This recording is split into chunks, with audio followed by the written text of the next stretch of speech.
सबसे पहला सवाल अनुज जी ये कि आज ये जो गिरावट हम देख रहे हैं ये क्यों? क्योंकि यूएस मार्केट को लेकर स्थिति डमाडोल थी, वहाँ पे तो बेहतर प्रदर्शन देखने को मिले, अनुमान से बेहतर। फिर आज मार्केट में गिरावट क्यों आई है? अब क्या स्ट्रैटेजी होगी? टेक्सचर्स क्या लग रहे हैं? लेवल्स क्या इंपॉर्टेंट?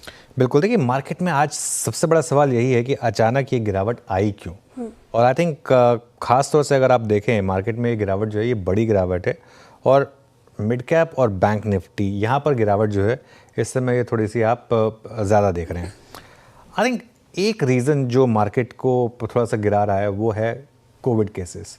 आई थिंक अब तक कोई इसकी बात नहीं कर रहा है, लेकिन श्रेया एकदम से जो है ना वो खबर ये आ रही है कि जो थोड़ा सा मार्केट में एक शायद वैसे डरने की ज़रूरत नहीं है, पैनिक करने की ज़रूरत नहीं है।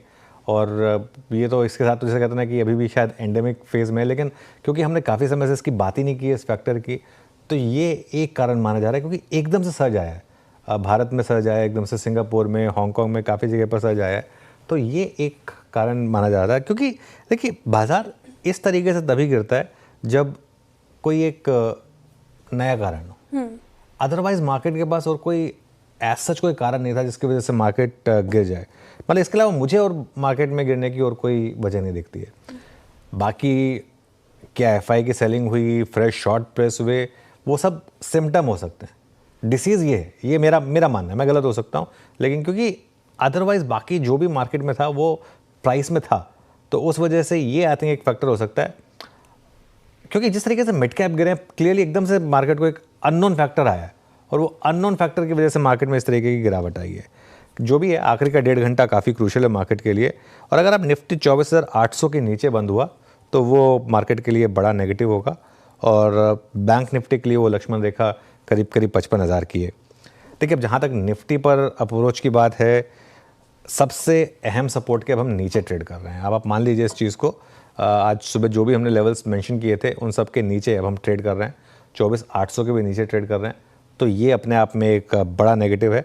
और एक चीज़ जो फिर भी थोड़ी सी अच्छी रही लकीली कि कल हमने थोड़े से मार्केट में एक हेजेस क्रिएट कर दिए थे वाया पुट्स, वो और सुबह भी ये बात हुई थी कि उनको थोड़े टाइम के लिए कैरी करिए, क्योंकि अगर मार्केट बड़ा गिरा तो एटलीस्ट वो पुट्स आपको बचाएंगे, तो एटलीस्ट वो एक थोड़ा सा एक कंफर्टिंग फैक्टर रहेगा।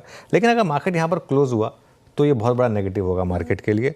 और अगर 24,900 के ऊपर बंद हुए आप, मुझे पता नहीं आखिरी के 1 घंटे में वो रिकवरी आएगी या नहीं आएगी, लेकिन अगर 24,900 के ऊपर बंद हुए तब जाके मुझे लग रहा थोड़ा कॉन्फिडेंस वापस आएगा।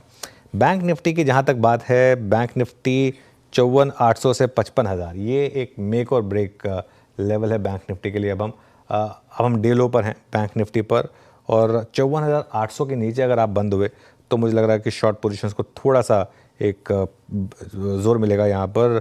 और अगर रैली होनी है तो 55,200 के ऊपर बंद होना ज़रूरी है, तो देखते हैं। लेकिन मेरा ये मानना है कि क्योंकि ज़्यादातर लोग ये सवाल पूछ रहे हैं, अगर मुझसे पूछा जाएगा तो मैं सिर्फ इसका एक जो कारण जो फ्रेश आया है वो ये कोविड केसेस हैं।